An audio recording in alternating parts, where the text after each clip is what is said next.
This is a 2016 U.S. presidential election update with a special word of caution for a man who may soon find himself on the Clinton body count list. Many of us have been wondering, when there's a record high number of voters who can't stand Hillary Clinton, how she could possibly steal this election.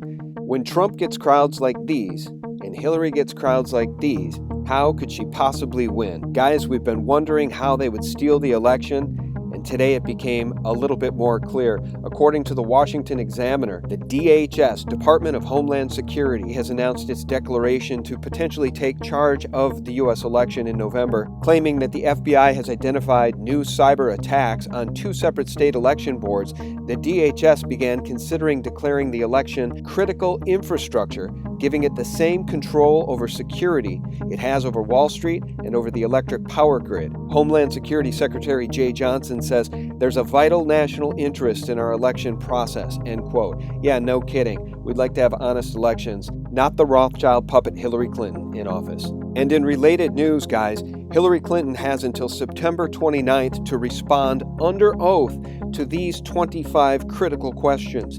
This comes from Judicial Watch, which explains, pursuant to a decision by U.S. District Court Judge Emmett Sullivan, Hillary must respond under oath to these important questions about her private email server and the destruction of said emails. And related to Hillary's mounting problems, we have a word of advice and a strong word of caution for Clinton aide Brian Pagliano, who invoked the Fifth Amendment more than 125 times in June, refusing to provide testimony against Hillary Clinton. Pagliano was Clinton's former IT specialist and can probably say a lot about what was going on with her private server. In fact, in question number 25 that Hillary is required to answer under oath in the next few weeks, she is being asked to identify all communications between herself and Brian Pagliano concerning or relating to the management, preservation, deletion, or destruction of any emails in the clintonemail.com email account, including instruction or direction to Mr. Pagliano about the management, preservation, deletion, or destruction of emails in that account when transferring the clintonemail.com email system to any alternate or replacement server.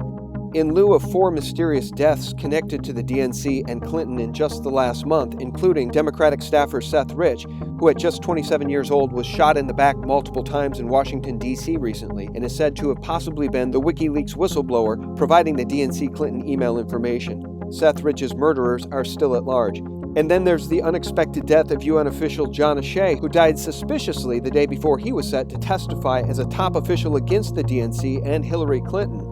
Early reports claimed he had a heart attack. It was later revealed by local officials that he was crushed by a barbell in his home. Then there's the death of Victor Thorne, an author of books exposing the Clintons, which was said to be a suicide, and the troubling death of Sean Lucas, the lead attorney in the anti-Clinton DNC fraud case and Bernie Sanders supporter who was found dead at his home on August 4th, 2016, and the cause of his death has still not been released. So our advice to Mr. Pagliano is you may want to continue pleading the Fifth, or consider a move to Costa Rica post-haste, because your life is clearly in danger. And guys, a final word from the world of economics. In gold news on Wednesday, exactly 1 week since the last gold cartel slam in which $1.5 billion of paper gold was dumped, today some $4.7 billion in notional gold was dumped. That's nearly 6% of global production. I mean, I've said this every time that they come out with these big paper dumps.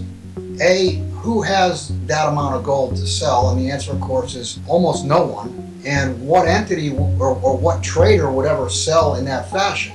And the answer is no one who wanted to keep a job if they were trying to sell for profit. So, I mean, the sale was obviously done to create price, a lower one. And in the words of the Smiths, there must certainly be panic on the streets of London, or panic in the city of London, as the cartel's latest gold raid caused the price of the yellow metal to decline a mere $5. Guys, thanks for watching, and check us out at sgtreport.com for the latest news, real news, 24/7.